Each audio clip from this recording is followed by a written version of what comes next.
What's going on, guys? Welcome to another episode of Smash JT. It's no secret that companies like GameStop and their used game sales rely heavily on the idea of physical media being present in a game console, something that's not guaranteed in the future of next generation consoles. Ryan Cohen, the chairman of the board currently at GameStop, recently made some waves with his tweets, and we're going to talk about it. If you're new to the channel, hit that subscribe button, bell for notifications, and check out SmashJT.com for the article discussing Ryan Cohen and his need, his desire, his desperation for hoping that next generation of game consoles will have a physical media drive on them.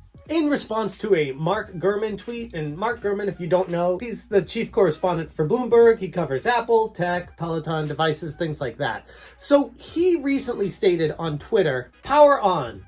If Apple has its way, it would never switch the iPhone to USB-C, but we'll tout it next week as a major win anyways. Here's why it'll publicly embrace it and why it privately resisted." Which is a fascinating deep dive on the back-end marketing techniques of Apple, which doesn't really have too much to do with video games and physical media currently, but Ryan Cohen responded, "Big win for consumers. Consumers have also invested their hard-earned money into physical video games. Disk drives should be required on consoles."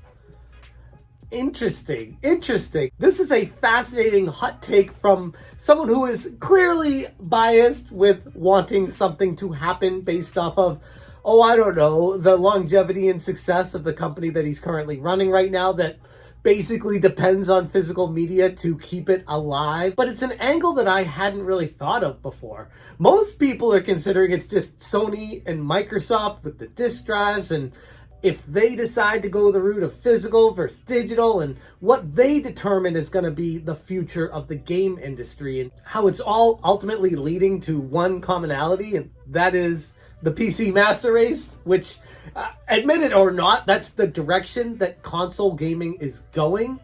But something I didn't take into account is external forces. Who's to say that laws don't get passed requiring these companies to have an outlet for consumers to utilize it with their goods? And it's not as crazy as it may initially sound. Try to hang with me here. If consumers are given the right to their items that they purchase, and those are being taken away by game companies via DRM, digital rights management, and all the digital protections that they have when they purchase a digital game are basically gone. You don't own anything. You will own nothing, and you'll be happy if the game companies got their way. But what happens if a prominent public figure steps forward and says, "No, this is not consumer friendly.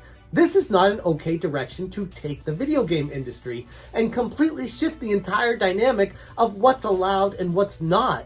If laws get brought up and subsequently passed that give more rights to the consumer on the purchased items that they buy and allow them to resell them because they own it, that changes the entire dynamic and complex of the entire video game industry as we know it. And while it's not guaranteed, it's definitely an angle I hadn't considered.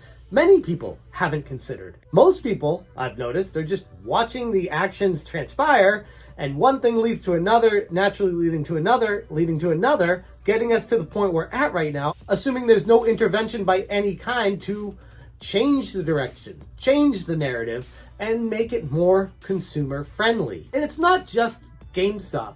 You go into a local Walmart or Target or any store that sells video games right now, their video game sections are getting pretty decimated. They're not like they used to be. And that is a concern for those companies that are selling the games. If they're not making a profit off of them, if it's not worth it to them to stock them, if everything's going digital, they're going to lose a tremendous amount of income that they make from people coming in and buying peripherals for those systems, going to those stores to buy those games directly from them instead of buying them online. There are reasons why customers go to these stores. And if it's all going digital, there's a huge dynamic there that's gonna be gone. And by no means am I saying this is going to happen, but it is an angle and a perspective I hadn't thought of. What happens if an external force comes into the video game industry that's a prominent figure and says, yeah, I see what you guys are doing. I get it. But no, this is not going to end well for the consumer, and they have rights just as much as you do, and you can't strip those rights from them. And with that, we are requiring a way to play these games physically on your consoles if you're going to be selling them. I don't know how they're going to word that, though, with the law to make it so new game consoles have it, while old retro games can just play on a retro Pi. I don't know the end result. No one does, but it's just an interesting theory to go with. And if you consider that all these game companies are going digital, no more physical media means in the future, there's going to be zero resale market. There's going to be no used game stores. There's going to be no new game stores. There's going to be nowhere to buy these except strictly directly from these companies. And that is not good for a ton of people. This is a multi-billion-dollar industry. And if you consider all the ripple effects of the after effects from it, then it's not a good sign if it all goes digital. And if everyone goes digital, then there's no option to go physical, meaning that consumers don't have an option. They can't choose a system that has physical if there aren't any that are present. And ultimately, while I don't necessarily see a law being passed requiring disk drives, I do foresee something happening requiring the rights to be allowed to be transferred to other people from the original owner, especially if it's not a rental service. If you're buying something, you should have the right to own it and sell it and do with it what you want. Not buy the rights to something and not actually own it and never be able to do anything with it. And when the storefront gets taken down, it's basically garbage anyway.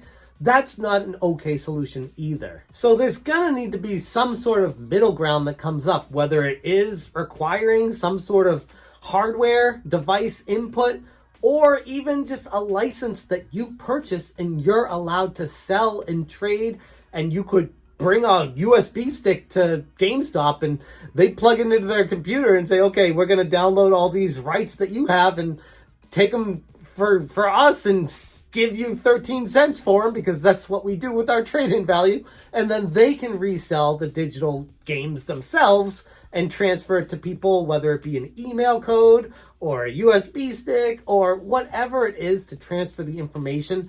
Something's going to need to be done in that area for not just GameStop to survive, but many individual game stores out there, mom and pop shops, resale market, thrift stores. Like, there's so many ripple effects from this that there has to be something that gets done for it. And I have a feeling it's not going to happen immediately, unfortunately, but when things reach a breaking point, I think eventually it's going to come full circle and come right back to that.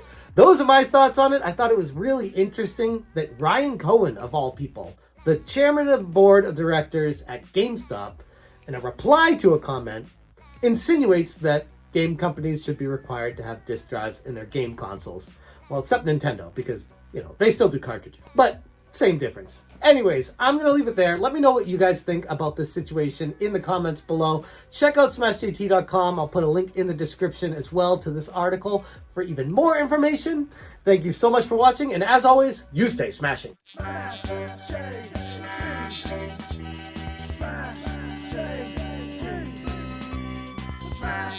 J.